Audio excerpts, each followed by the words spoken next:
Muy buenas noches, estimados hermanos y hermanas en el Señor. Reciban un saludo fraternal, un saludo muy bendecido en Cristo nuestro Señor. Espero me estén escuchando muy bien, pues he tenido algunos problemas con el micrófono, pero entonces por eso hacemos este saludito también al inicio para podernos unir, podernos escuchar, que ustedes también puedan hablar y puedan manifestar su inconformidad o su conformidad también, ¿cierto?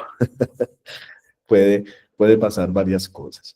Bienvenidos, bienvenidas. Espero que la conexión esté bien. Estoy por acá en otra parroquia que vinimos a celebrar la Eucaristía. Acabamos de terminar, 7 de la noche.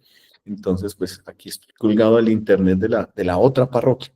Entonces, pues espero me puedan escuchar súper bien. Hoy, martes 19 de agosto, vamos a tener la entrega de esta segunda sesión de el módulo de María como siempre virgen. Estamos allí. Muchísimas gracias también a quienes han participado en el grupo de WhatsApp el fin de semana. Eso se trata, pues, de estar en una conversación entre todos. Si no nos gusta algo, pues allí decirlo o pedirle a la persona que lo escribe que lo aclare. Sé que muchos utilizan inteligencia artificial, hacen sus diapositivas también muy bonitas, pero lo ideal es que se integre eso también a la vida, que podamos pensar por nuestra propia cuenta. No se trata de poner las preguntas en una inteligencia artificial y que nos salga todo allí.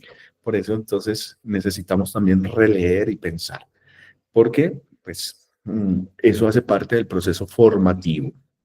Pues el Señor nos ha seguido aunando en una sola alma y en un solo corazón. Por eso les saludo, porque ustedes allá están pues también ya dispuestos con su escritorio disponible, están sentados, atentos a la clase, o sea, están dispuestos en alma y en cuerpo. Entonces les saludo, Paula Villalobos, muy buenas noches, Dios te bendiga. A Amén, Jorge, buenas noches. ¿cómo vas, Paola? Bien, muy bien. Saludamos a Jorge Parada. Jorge, muy buenas tardes, noches, bienvenido. Qué bonito pin que tienes ahí en tu camisa. Es de la Santísima Virgen, me imagino.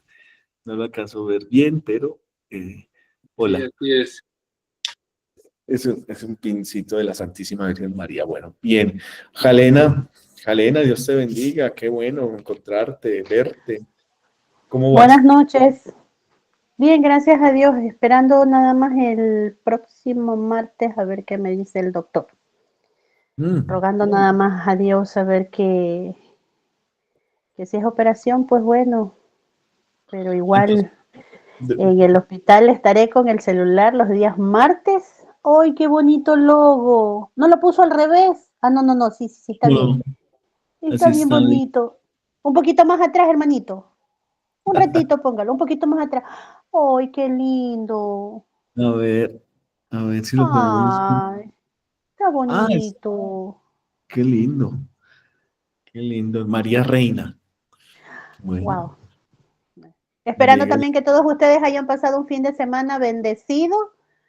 Bueno, yo tuve la misa de mis papis, estuve atareada, pero igual con el corre-corre, antes de que yo estaba asustada porque no salía ponchado para enviar el deber. Ya eran como Mm, las, no, bueno, no recuerdo qué hora eran, pero le mandé creo un mensaje a usted y bueno, recién esa hora creo sí, que estaban poniendo. se va olvidando uno también de que tiene por acá unos pollitos. Entonces, muchas gracias por recordar, Jalena. Muchas gracias por estar. Sigo saludando a Livia. Livia, Dios te bendiga. Enciendes la cámara también. A Ángeles Campos Martínez, allí en México, querida hermana. A Rosalba, que está conectada. ¿Cómo estás? Qué bueno que estés ahí. Parece que estuviéramos los dos en el mismo lugar porque tenemos el mismo fondo, pero es un fondo, es un fondo aquí predeterminado. Bien, saludamos a Martín Zapata, a José Ignacio, a Mariché, a Miriam Cuesta, Susi Sánchez, a las hermanas Agustina Recoletas, Muy Buenas buenas noches para Buenas todos. noches para todos. Qué bueno que están dispuestas ahí en su estudio y que están unidas, siempre en comunidad, ¿no? Como lo marca el carisma. Muy bien, gracias por Buenas estar. tardes. Saludamos, buenas tardes, noches. Buenas tardes. Susi, Dios te bendiga. Dios te bendiga, Susi. Yo hoy me pude conectar, la semana pasada no pude conectarme, vi la clase el miércoles, Sí. pero ya estoy aquí. Ah, bueno, Susi, muchas gracias. Sí, sí, sí. De Cuando, Puebla, bueno, México. desde Puebla, Dios mío, saludos a Puebla. Gracias, Susi, por conectarte. A Verónica Gracias. también la saludamos, que va allí en su coche, antes de que Verónica Ojeda Chávez, Dios te bendiga. A el medallón de la... ya. Luz Correa, Dios te bendiga, allí en Medellín. Lo mismo a ti y a todos. Amén, Luz Correa. Muy bien. Nos dice Jorge Parada, es el medallón de la Orden Tercera de los Heraldos del Evangelio. Los Caballeros de la Virgen. Listo. Sí los conozco.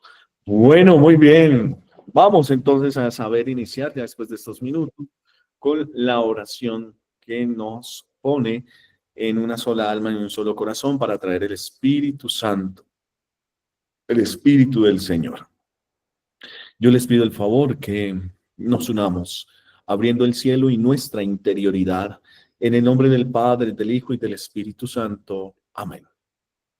Oh Creador inefable, tú que eres la verdadera fuente de luz y soberano principio de la sabiduría, dígnate infundir en las tinieblas de mi entendimiento un rayo de tu claridad, apartando de mí la doble oscuridad en que he nacido, el pecado y la ignorancia. Tú que haces elocuente la lengua de los niños, instruye mi lengua e infunde en mis labios la gracia de tu bendición. Dame agudeza para entender, capacidad para asimilar, método y facilidad para aprender, sutileza para interpretar y gracia copiosa para hablar. Dame acierto al empezar, dirección al progresar y perfección al acabar. Tú, que eres verdadero Dios y hombre, que vives y reinas por los siglos de los siglos. Amén. Dios te salve María, llena eres de gracia, el Señor está contigo, bendita tú eres entre todas las mujeres y bendito es el fruto de tu vientre Jesús.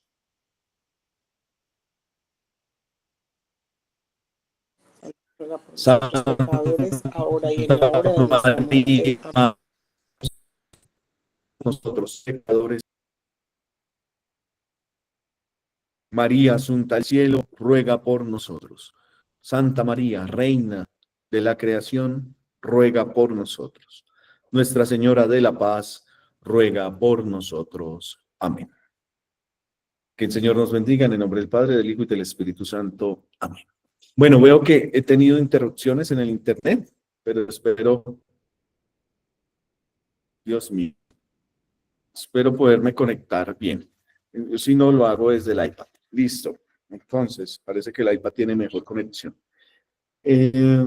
Voy a compartir precisamente aquí lo que hemos estado hablando. Comenzar transmisión. Voy a detener aquí el video. De pronto puede hacer eso. Por favor, en el momento que no me escuchen, me pueden decir, ¿listo? Voy a abrir más bien este micrófono de la... ¿Ahí me escuchan bien? Perfecto. Con eco, lo escucha con eco. Listo, ahí se debe escuchar sin eco, ¿cierto? Súper, ahí está claro. ¿Sí? Ahí me escuchan mejor. Sí, sí, sí se escucha mejor. Perfecto, listo. Entonces quedé con el micrófono aquí del iPad, desde donde voy a escribir. Permítanme Bueno, entonces, les voy a pedir el favor que ustedes vayan a su Biblia y cada uno, pues el que quiera,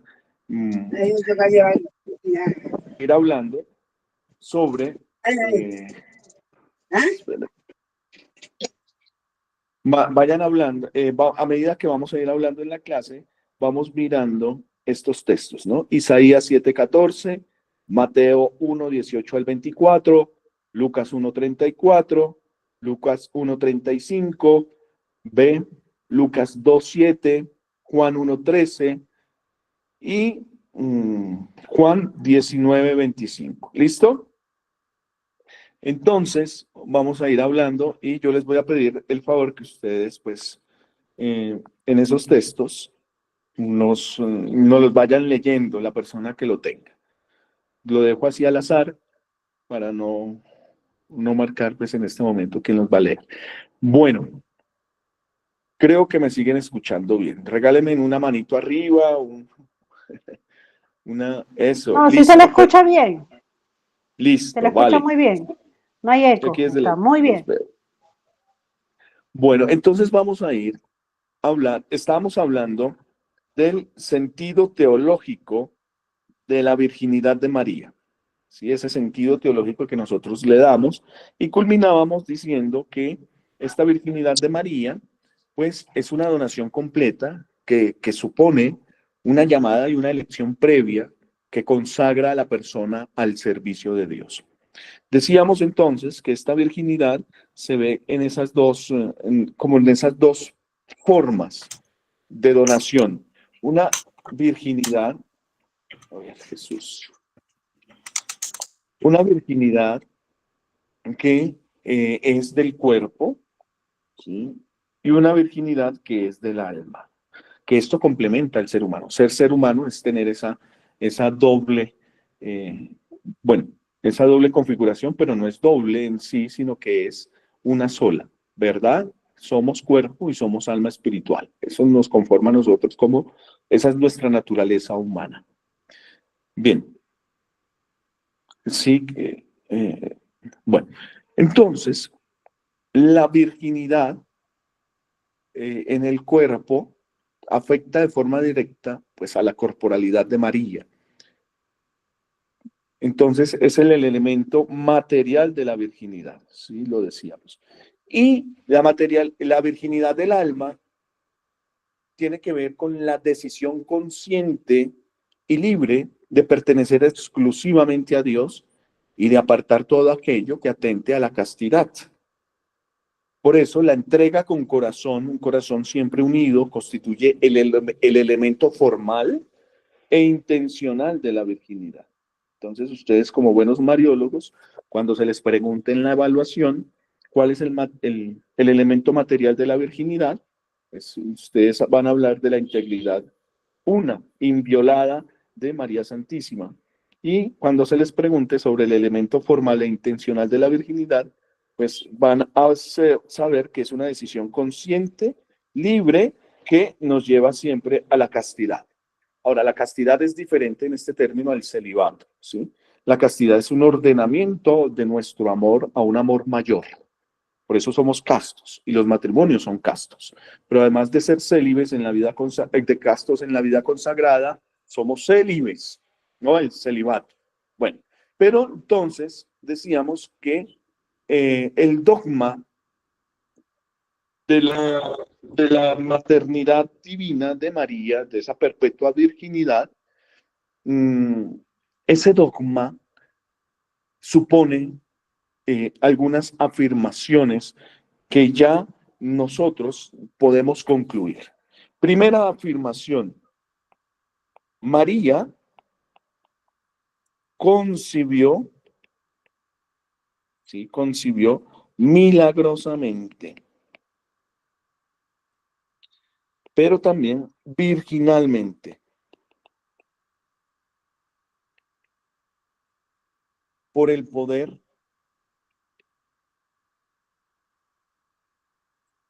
como dice hoy la primera lectura de los jueces, Dios todo lo puede, omnipotente, ¿no? Omnipotente, ¿de quién? De Dios, Por lo que Jesús, entonces,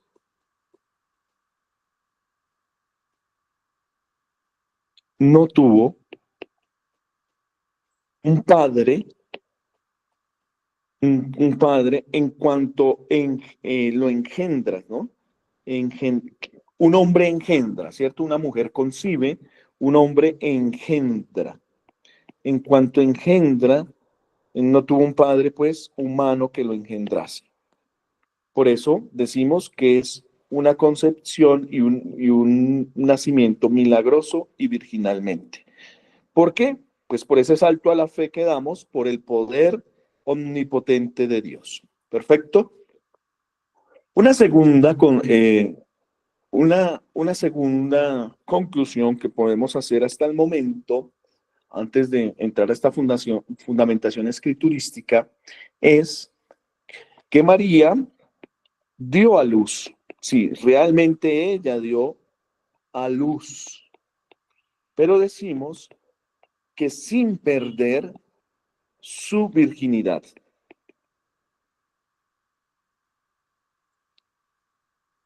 Y hay que matizar, ¿no? No perdió su virginidad en el nacimiento de su hijo. ¿Y cómo lo logramos entender? Pues ya sabemos que por ese salto de fe de ese Dios por el poder omnipotente. Una tercera conclusión en este sentido mariológico de la virginidad es que María permaneció virginalmente durante toda su vida. Y podemos decir también toda su vida terrestre. No quiere decir que en el cielo pues haya tenido más hijos, ¿no? Pero sí permaneció virginalmente durante toda su vida terrestre. Entonces, aquí podemos ver un antes, un durante y un después, que es lo que nosotros llamamos la virginidad siempre en María Santísima. Siempre hay virginidad en María. Bueno, esa es una conclusión teológica a la que llegamos. Pero vamos a ver entonces, en este sentido, que es muy, muy bonito, muy chévere que lo hayamos encontrado, vamos a ver la fundamentación escriturística de esto y vamos a comentar cada uno de estos textos que les he traído. Vamos, por favor, quien tenga Isaías 7:14, encienda su micrófono y léanoslo. Yo, padre, si gusta. Listo, mucho gusto. Isaías 7:14, vamos con este primero. Pues bien, el Señor mismo va a daros una señal. He aquí que una doncella está encinta y va a dar a luz un hijo y le pondrá por nombre Emmanuel. Bueno, muy bien. Palabra del Señor, de Palabra Dios, te alabamos, palabra de- Señor. Te alabamos, Señor. Entonces, nos dice, he aquí que la Virgen va a concebir, que la Virgen va a dar a luz a un hijo, a quien pondrá por nombre Emmanuel. Emmanuel, ¿qué significa? ¿Qué significa? Dios con nosotros. Entonces, podemos encontrar unas formas verbales en esta cita. Vamos buscando Mateo 1:18 al 24, por favor. Las formas verbales, ahorita Paula, entonces ya te doy la palabra. Las formas verbales que nos dice Isaías 7:14. Por ejemplo, esta, concebir, pero lo pone, concebirá, ¿no? Y también hay otra, dará a luz, nos dice, dará a luz. Se aplican al mismo sujeto. ¿Quién es el sujeto de esas frases, de esas formas verbales? ¿Quién es la que va a hacer la acción? Se dice entonces que la Virgen, ¿no?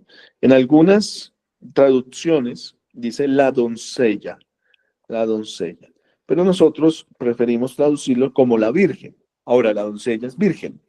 Por tanto, estos dos verbos, concebirá y dará a luz, son dos verbos que se refieren con el mismo sentido de presencialidad que se refieren al sustantivo que es la Virgen. Para muchos teólogos, mariólogos, en este versículo de Isaías 7:14 se afirma tanto la concepción, ¿sí?, la concepción de Jesús virginalmente, como también el parto virginal. Bien, vamos a Mateo 1, 18, 24. Paola. Mateo 18:24. El nacimiento de Jesucristo fue así. Estando desposada María, su madre, con José, antes que se juntasen, se halló que había concebido del Espíritu Santo. José, su marido, como era justo y no quería infamarla, quiso dejarla secretamente. Y pensando él en esto, he aquí un ángel del Señor le apareció en sueños y le dijo: José, hijo de David, no temas recibir a María tu mujer, porque lo que en ella es engendrado del Espíritu Santo es, y dará a luz un hijo y llamará su nombre Jesús, porque él salvará a su pueblo de sus pecados. Todo esto aconteció para que se cumpliese lo dicho por el Señor por medio del profeta cuando dijo: He aquí una virgen concebirá y dará a luz un hijo y llamarás su nombre Emmanuel, que traducido es Dios con nosotros. Y despertando José del sueño hizo como el ángel del Señor le había mandado y recibió a su mujer. Palabra del Señor, gloria a ti, Señor Jesús. Señor Jesús.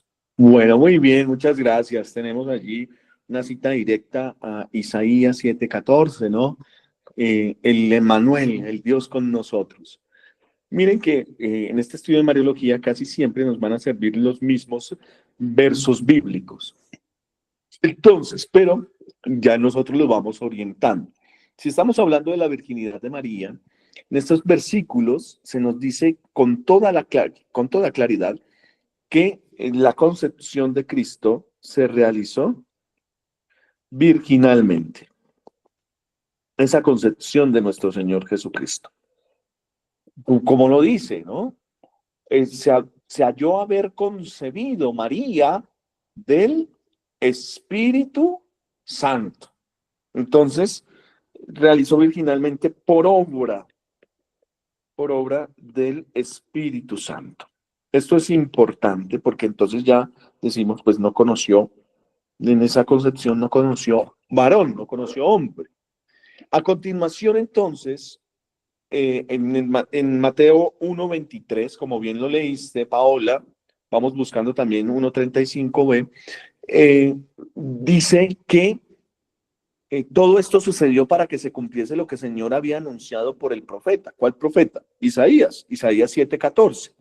He aquí que una virgen concebirá y dará a luz un hijo y se le pondrá por nombre Emmanuel, que significa Dios con nosotros. Perfecto. Muy bien.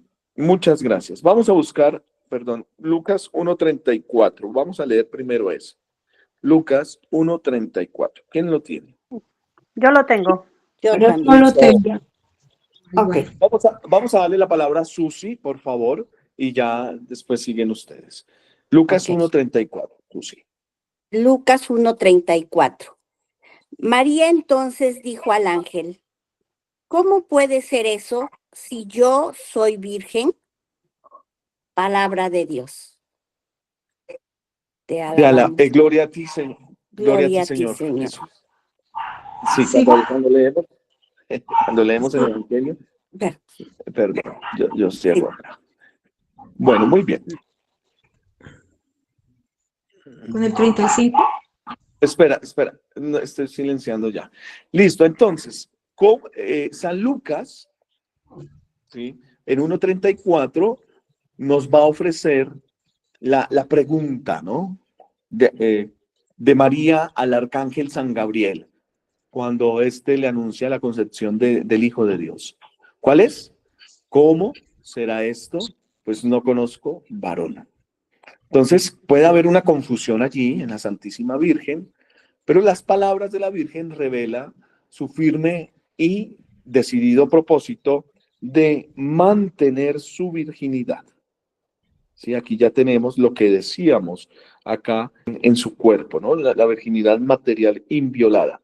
Mantener su virginidad. Un propósito muy firme. Y si esa era la voluntad deliberada de María, aún antes de concebir al Hijo de Dios, y esa actitud era fruto de la gracia, pues también se debe admitir que después de ser madre de Dios, conservó con fidelidad su virginidad santificada. Eso es muy importante. Veamos Lucas 1:35. ¿Sí? ¿Puedo empezar? Sí, El ángel sí. le contestó: el Espíritu Santo descenderá sobre ti y el poder del Altísimo te cubrirá con su sombra, por lo cual el ser engendrado por ti será llamado Santo, Hijo de Dios. Palabra del Señor. Gloria a ti, Señor Jesús. Bueno, muchas gracias, Mariche. Entonces, según bastantes autores, esta lectura de este texto es el que nacerá santo, ¿sí? Santo, el que nacerá. Es como la interpretación de varios autores. ¿Cómo se llamará? Será llamado, como lo dijo Mariche, Hijo de Dios. En esa filiación, en esa interpretación, este adjetivo santo es muy importante porque califica al nacimiento, ¿no? Nacer santo implica en el lenguaje bíblico la ausencia de contaminación, de la efusión de sangre que hacía impura a la mujer. Si ustedes van al libro del Levítico, la mujer tenía que guardarse 33 días, estar ausente y tenía que ir a purificarse, ¿no? Eso está en Levítico, para los que les gusta, yo esta mañana estaba hablando en Levítico en mi clase de Antiguo Testamento, Levítico 12:2, en 5. Entonces, allí la mujer tiene que purificarse. Entonces, María no tiene que purificarse. Por tanto, cuando el ángel afirma que nacerá santo, está indicando, pues, que su parto es totalmente virginal. Bien, esa es la interpretación que hace la iglesia frente a este texto. Vamos con Lucas 2:7, este quinto verso bíblico. Lucas 2:7. ¿Listo? Sí, Teresa, vamos. Dijo, y dio a luz a su primogénito, lo envolvió en pañales y lo acostó en una pesebrera, porque no había lugar para ellos en la posada. Palabra del Señor. Palabra del Señor. Gloria a ti, Señor Jesús. Gracias, Teresa. Entonces, el evangelista San Lucas nos está ofreciendo, pues, un relato del nacimiento, pues, de un parto milagroso, ¿no? Dio a luz a su hijo primogénito y lo envolvió en pañales y lo reclinó en el pesebre. O sea, es un parto totalmente milagroso y ya vamos a ver por qué. Porque imagínense que es la madre misma que acaba de dar a luz, la que presta inmediatamente, pues, a su hijo sin ayuda de nadie, los primeros cuidados. ¿Qué dice allí que en esos primeros cuidados? Pues lo envolvió en pañales y pues lo reclinó en el pesebre. Entonces, así lo han interpretado algunos padres de la iglesia y muchos exégetas de antiguos y modernos, que esto es un indicio significativo de que el parto ha sido totalmente milagroso. Bien, gracias por ese texto. Vamos con el sexto texto, que es Juan 1:13. La cual no nació de sangre, ni de deseo de carne, ni de deseo de hombre, sino que nació de Dios. Palabra de Dios. Palabra del Señor, gloria a ti, Señor Jesús.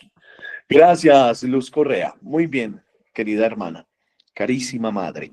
Entonces, Si aceptamos la lectura, el cual no ha nacido de sangres, ni de la voluntad de la carne, ni del querer del hombre, sino de Dios, pues vemos directamente pues que se está aplicando este versículo a Cristo, de quien se dicen como tres negaciones.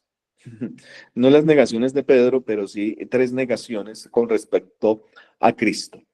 El cual no ha nacido ¿de qué? No ha nacido de las sangres. Ese no nacer de las sangres puede dar a entender que en el momento del parto no hubo derramamiento de sangre en la madre. Bien, entonces el autor sagrado sostiene de forma velada, pero clara, que el parto fue virginal. Otra negación que nos dice es que no nació de la voluntad, no de la voluntad de qué, de la carne. Y la otra negación nos dice este verso bíblico, nos dice tampoco nació ni del querer del hombre, ¿no? Un poco más teológico este evangelista Juan, que nos dice, pues, puede parecer que hace mención al modo en que el Verbo se encarnó en María. O sea que ese proceso no tuvo parte, ningún deseo, ¿no? No hubo deseo, ni tampoco en ese deseo instinto sexual.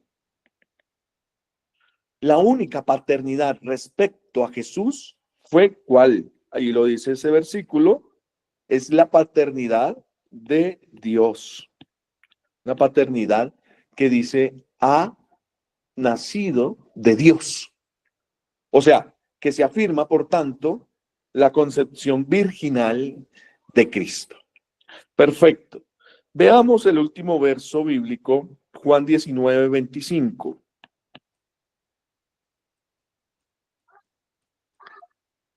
¿Bien lo tiene? Gracias, Jorge. Jesús viendo a su madre y al discípulo que amaba junto a la cruz, le dice a su madre, mujer, ahí tienes a tu hijo. Y luego al discípulo, ahí tienes a tu madre. Palabra de Dios. Palabra del Señor, gloria a ti, Señor Jesús. Bien, entonces, aquí tenemos gracias, Jorge. En el Calvario, Jesús agonizante, colgado en la cruz, confía a María, pues a su discípulo amado. Pensamos por tradición que es Juan. Y este hecho ha sido considerado por los padres como una constatación muy sensible de que María no tuvo ningún otro hijo. Bien, María no lo tuvo. Pues sería extraño, en tal caso, la petición de Cristo a Juan. Entonces concluimos aquí que María no tuvo ningún otro hijo. Por eso es entregada pues a ese discípulo amado en el momento de la cruz. Entonces así completamos esta fundamentación escriturista. Nos va a dar pie para el dogma de la Santísima Virginidad. Siempre esta virginidad. Perfecto, ya lo tienen ustedes. Ahora hablemos de algunas dificultades que se presentan, porque no todo es diáfano. Hay algunas dificultades exegéticas, es decir, de manera de interpretar los textos sagrados. Estas dificultades, ¿alguien va a preguntar algo? ¿Va a hablar? Bueno, los voy a silenciar un momentico, permítanme, porque hay un ruido. Listo. Entonces, esas dificultades exegéticas nos hablan de que algunos textos, a primera vista, ser interpretados como contrarios, pueden ser como interpretados contrarios a la virginidad de María. Por eso en ellos se ha apoyado a veces quienes la negaron, de aquí que se convierten en textos que ofrecen esa dificultad grandemente. Generalmente, la clave de la dificultad y de una recta interpretación de estos textos está en que son giros o modismos hebreos que sufren cambios al ser traducidos en la Biblia de los 70, o sea, al griego y aún más al latín. Pero la versión literal, pues en esos idiomas occidentales, puede ser que no traducen efectivamente la palabra. Dificultades, ¿sí? Pueden ofrecer, pues, dificultades exegéticas. Bueno, vamos a analizarlos brevemente. Por favor, Lucas 2:23. Vamos a Lucas 2:23. Esto no se los había dado, pero quiero que alguno de ustedes lea ese texto. Lucas 2:23. Para quedarnos en ese evangelio de San Lucas. ¿Quién lo tiene? Para encontrarnos aquí con una dificultad. ¿Sí? Yo lo tengo. Listo. Dice, Teresa. su padre y su madre estaban maravillados por todo lo que decía Simeón del niño. Simeón les felicitó y después dijo a María, su madre. Listo. Listo. 2:23. Entonces, 2. ya. Perfecto. En este texto, entonces, Paola, tú levantaste la mano. ¿Nos vas a decir algo? No, es que yo como que lo oí. Lo que pasa es que, pues yo estoy en Lucas 23, pero no me dice así como leyó la hermana, me dice al contrario. Paola, Es que no eso. es Lucas Sí, es otro 2:23 texto, lo que leyó. No No era es ese. 2:23. Dice así. Ahí lo consagraron al Señor, tal como está escrito en la ley. Todo varón primogénito será consagrado al Señor. Además, ofrecieron el sacrificio que ordena la ley. Una pareja de tórtolas o 2 pichones. Palabra del Señor. Gloria a ti, Señor Jesús. Bueno, permítame un momento. Yo corroboro que sea porque yo también puedo fallar, ¿no? Eso. ¿Cómo está escrito? Bueno, vamos a leer Lucas 2:23, pero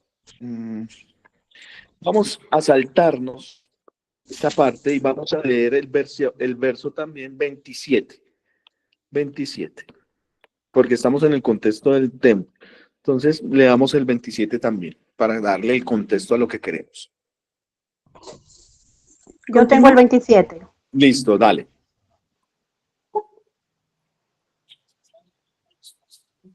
A ver, te escuchamos. ¿Yo? ¿O quién va a leer? Porque aquí esta otra persona también está con el micrófono abierto. Alena, léelo, por favor, ¿para qué? Ya, 27. Guiado por el Espíritu Santo, Simeón fue al templo y cuando los padres del niño Jesús lo esperaron, también a él, para cumplir con lo que la ley ordenaba. Simeón lo tomó Listo. en brazos y alabó a Dios. El 28. Espera, Sí. te pasaste el 28, solamente el Sí. 27. Palabra del Señor, gloria a ti, Señor Jesús. Palabra Bien, del Señor, gloria a ti, Jesús. Alena, ¿quiénes introdujeron al niño al templo, en el templo? Los padres, ¿Quiénes son los padres? José y María. Entonces tenemos aquí una dificultad exegética. Gracias, Jalena. Que Ya. tiene que ver con la paternidad de quién. ¿Quién es el padre? Tú dijiste José. Entonces, cuando vemos allí que, por ejemplo, en estos textos se manifiesta solamente la verdadera paternidad legal de José. ¿Sí? Es una paternidad no natural, es una paternidad legal de San José. Y la opinión general de los conciudadanos del Señor lo ven así. Por eso San Lucas tiene buen cuidado en aclarar, por ejemplo, en Lucas 3:23, si nosotros vamos allí, va a decir lo siguiente. El verso 23, 3:23 va a decir, tenía Jesús al comenzar unos 30 años y según se creía, ojo lo que dice San Lucas. ¿Qué dice San Lucas? Según se creía, ustedes lo tienen en su Biblia. ¿Qué dice? Hijo de José. Hijo de José.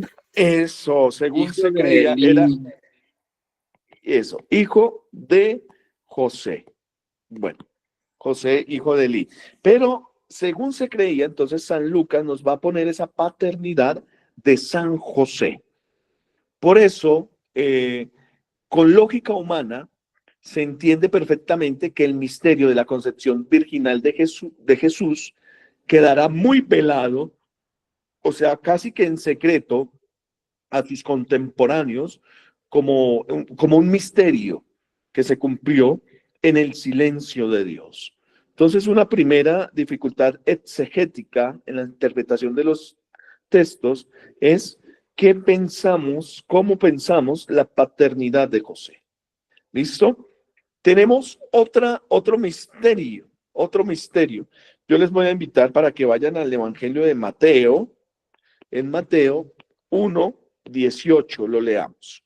A ver, yo también salto aquí en mi Biblia. Mateo 1:18. Que nos va a decir qué.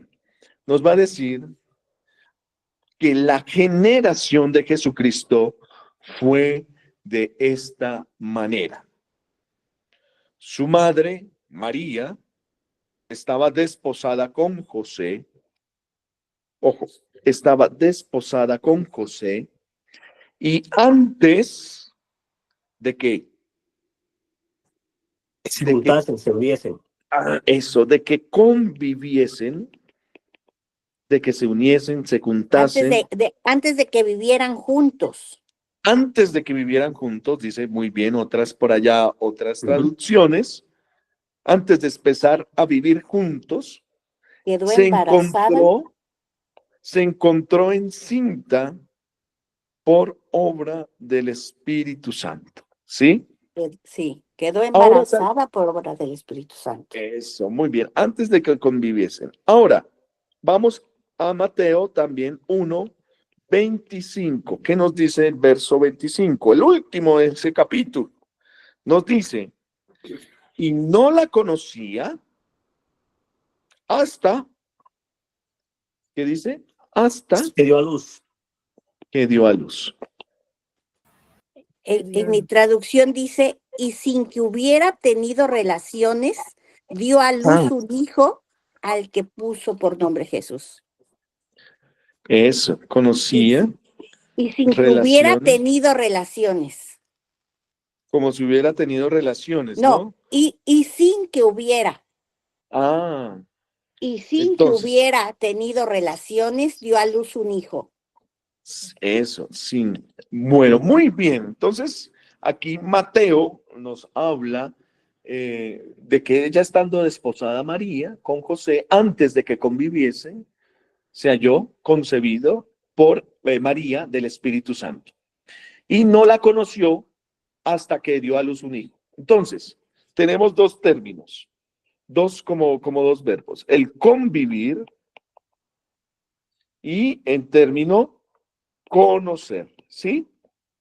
Aquí tenemos una dificultad exegética, porque para algunos autores exégetas, esto puede entenderse como que tiene sentido específicamente conyugal. Entonces, la frase, antes de que conviviesen, nos revela claramente la concepción virginal de Cristo sin obra de varón, porque equivale sin haber convivido conyugalmente, pero no significa en modo alguno que después convivieran.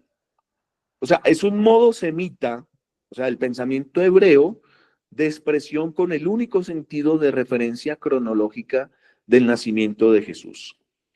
Otra vez, quiere decir esa frase, antes de que conviviesen, pues que no hubo varón.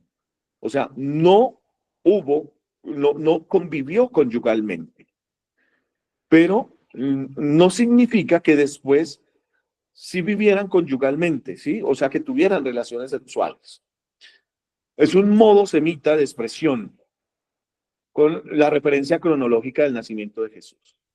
Y la misma respuesta, entonces, hay que dar al texto que no la conoció hasta que, ¿sí? Conocer hasta que. Es importante este modo de tiempo hasta que se usa frecuentemente en la Sagrada Escritura con sentido de término final. ¿Hasta qué? Hasta ahí. O sea, finiquitó. O sea, no tuvo relaciones sexuales y no implica nada posterior. Bien. Por ejemplo, profesor, Bien, en sí. esta versión que yo tengo, que es la Reina Valera, dice, pero no la conoció hasta que dio a luz a su hijo primogénito y le puso por nombre Jesús. Perfecto.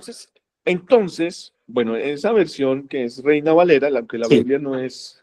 No es... la Biblia no es ni católica ni protestante, sino es la palabra del Señor. Preferimos utilizar la traducción de Jerusalén. Sí, la mejor.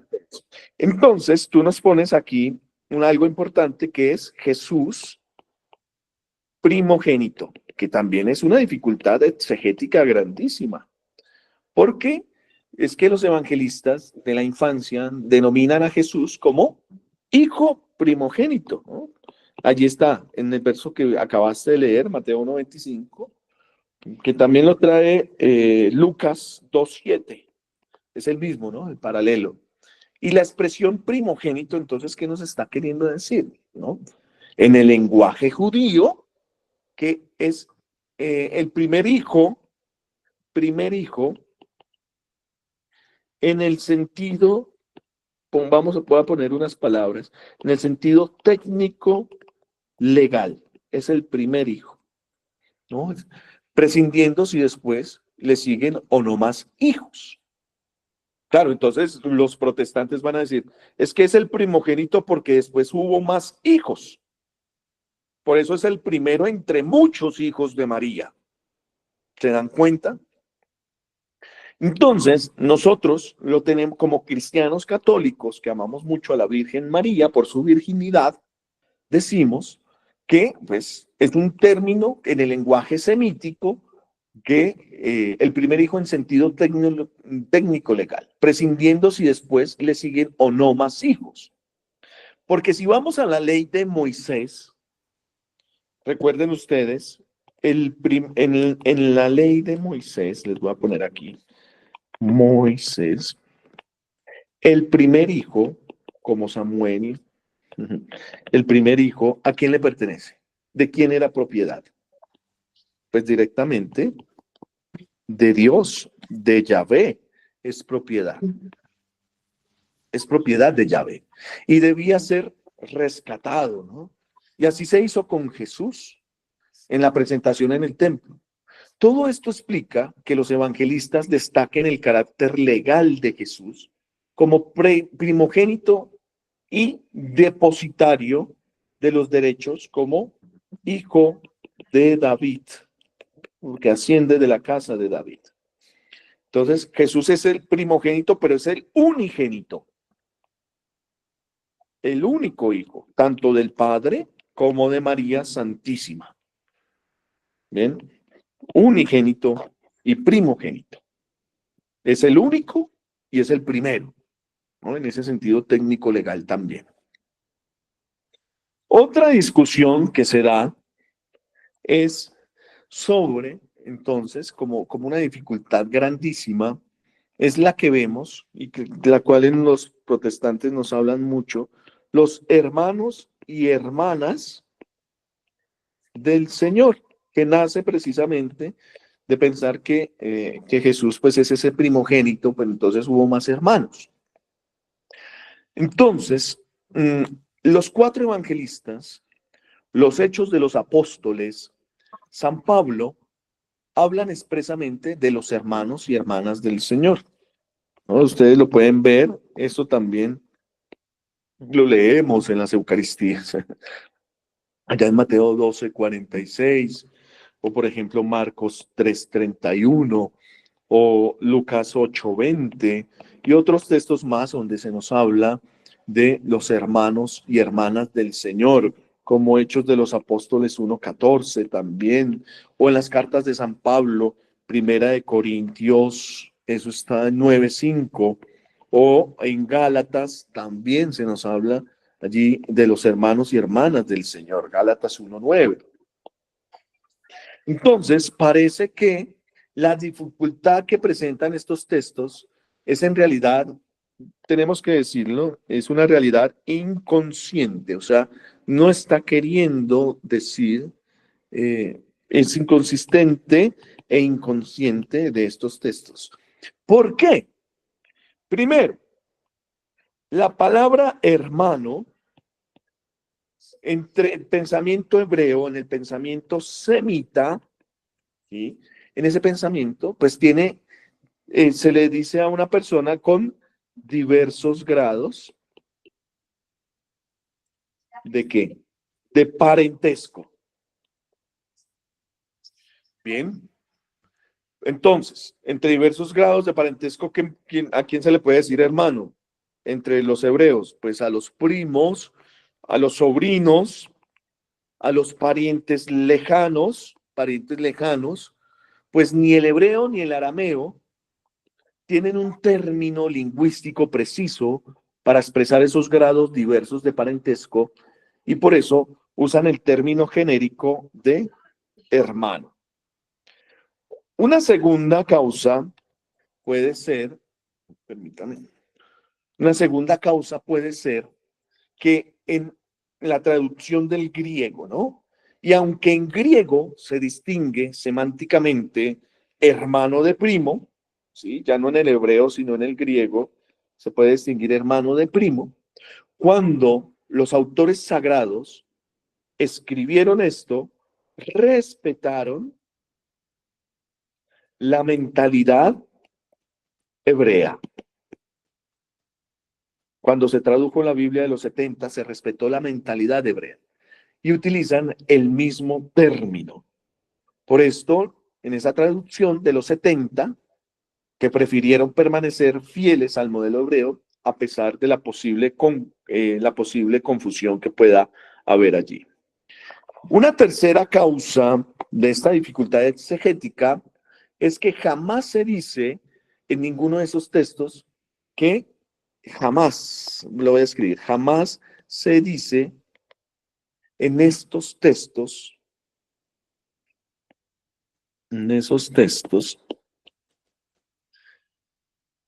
que esos hermanos de Jesús, nunca se dicen directamente, fuesen hijos de María. No se dice expresamente, ¿no? No se dice tampoco que sean hijos de María. Una cuarta consideración frente a esto, por ejemplo, tenemos, bueno, ¿y qué pasa con Santiago y con José, que se designan como hermanos de Jesús? Entonces, yo puedo inferir que son hijos de María, ¿no? Como consta por Mateo y Marcos. Pero Santiago y José claramente son hijos no de la Virgen María, sino de otra María. De otra María, distinta de la madre de Jesús, de la que San Juan dice que era la mujer de Cleofás, a los cuales se les designa también como si fueran esos dos discípulos que van caminando en Emaús. A veces se piensa que es María y Cleofás, esos dos discípulos de Emaús. La mujer de Cleofás, ¿no? Juan la designa así en Juan 19:25. María, la otra María, la madre de Santiago y José. Pues bueno, entonces, allí tenemos ese desarrollo escriturístico sobre sobre María Santísima. Voy a mirar aquí el chat. Lo podrá mandar por WhatsApp, por favor, también en la primera clase, ¿sí? Mire, yo les estoy entregando a ustedes un PDF con toda esta información. Simplemente aquí lo hago de una manera pedagógica, como si tuviera un tablero, ¿vale? Entonces no hay problema. Ustedes van a tener esto. Tenemos entonces, ya bueno, Verónica, con esto tenemos una gran fundamentación escriturística, es decir, basada en las Sagradas Escrituras, con algunas dificultades exegéticas. La paternidad de José, Jesús visto como el primogénito, pero también es el unigénito, y la dificultad sobre los hermanos y hermanas del Señor, que acabamos de explicar cómo lo piensa, cómo lo ve la lectura de estos textos desde la recepción de la fe de la Santa Iglesia. Disculpe que le interrumpa. Sí. O sea, sacando yo mis propias conclusiones exegéticas, es como, yo la interpreto así, como exageración ante la vida de tanto de María como de Jesús, algo así. No. Exégesis viene de la palabra también hermeneo, de interpretar. O sea, yo soy exégeta porque interpreto la Biblia, trato de buscar qué es lo que quiso decir el autor sagrado. Eso es lo que hace un exégeta. Exégesis viene del griego. Búscala, por favor, esa palabra, la etimología. Ya la voy a buscar. Perfecto. Muy bien. Muy amable, gracias. Vale, no pasa nada, está bien. Porque a veces son palabras confusas en otra lengua, bueno, pues viene del griego, de la lengua romance, pero que nos pueden confundir, ¿cierto? Exégesis puede ser como exageración. No, es interpretación del texto, ¿vale? Entonces, frente a estas exégesis de estos textos bíblicos, pues en la recepción de la fe de la Iglesia va a venir un desarrollo histórico de la doctrina sobre la virginidad de la Virgen María, que es lo que vamos a ver a partir de los concilios. ¿Sí? A partir de la próxima clase. ¿Qué son los concilios? Por favor, averiguar también esa palabrita, porque vamos a comenzar a hablar de cómo los padres de la Iglesia comenzaron a fundamentar estos textos bíblicos y comenzaron a hacer una reflexión teológica. Muy bien, para eso, si se interesan ustedes, nos vemos dentro de 8 días, si así lo quieren. Dentro de 8 días estaremos unidos allí, parece que ya no internet mejoró, estaremos unidos para ver ese desarrollo histórico de la doctrina sobre la virginidad de María a través de los concilios. Los primeros concilios nos vamos a ir en una línea del tiempo hasta llegar a nuestros días. ¿Listo? Pues con esto les quiero agradecer. Voy a detener hasta aquí nuestra sesión. Espero pues que nazcan muchas preguntas, hayan muchas dificultades, que también ustedes investiguen por sus medios, porque llega un protestante y les golpea la puerta y les dice, ¿usted supo que María tuvo más hijos? Entonces, ¿usted cómo va a defender eso? ¿No? Entonces va a ir al texto bíblico y va a decir no. Y según este desarrollo, entonces María jamás tuvo más hijos. No eran los hijos de María, Santiago y José, no eran. Los hermanos de Jesús es un término en hebreo que se utiliza para todos los parientes. Bueno, esto tiene mucho más que vamos a ver en el desarrollo histórico de los concilios, cómo se va a hacer la sistematización de todo esto. Yo les agradezco definitivamente porque estar aquí no es fácil, pero lo podemos hacer todo en las manos del Señor. Si esto te produce paz, es de Dios. Si te produce paz. Y yo creo que sí. Tiene que producirte paz. Parece que hay doble micrófono. Pero ya me retiro entonces de aquí, de esta. Eso. Esto